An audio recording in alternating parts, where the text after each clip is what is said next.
和农民开心合照，笑得好开心。看完产地还一起参叙。园中上，北农总经理吴英宁看起来谈笑风生，不过席间居然有这么一道菜。 不但是鱼翅，还是价格更昂贵的排翅，还有这一道超滋补的龟鹿炖鸡。5月11号，吴英宁到高雄出公差，看丝瓜，午餐居然大啖鱼翅，直接挑战柯文哲禁忌。我们也不知道当天的菜色会是什么，我也不主张吃鱼翅。 不过就是说，所以就是在那一天我是没有吃鱼翅。原来是农民请客，非战之罪。不过吴英宁总经理大卫好几度都不保，这次又出包，议员也看不下去。人家保姆在看，至少也装个这个监视器啊！你这保姆没有看好嘛？来继续讲，吴总你继续讲，为什么会吃鱼翅？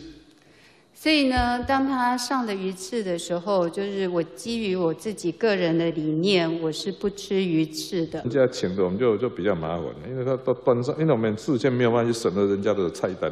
反对吃鱼翅的柯文哲也帮忙缓夹，不过爆料人才不领情。出问题的，不管是凤梨跟香蕉的产地也在高雄，所以他身为一个北农的总经理，我很赞成他到产地里面去多走动、多了解，但他不是了解鱼翅啊。问题是有了，那是我们那个产销班的那个定格啊。安排当天参叙的青果社主席都无奈有理说不清。虽然香蕉价格大跌，农委会主责，但要选举的硬是把责任算在吴英宁头上。北农总经理年薪250万，难免处处被放大检视。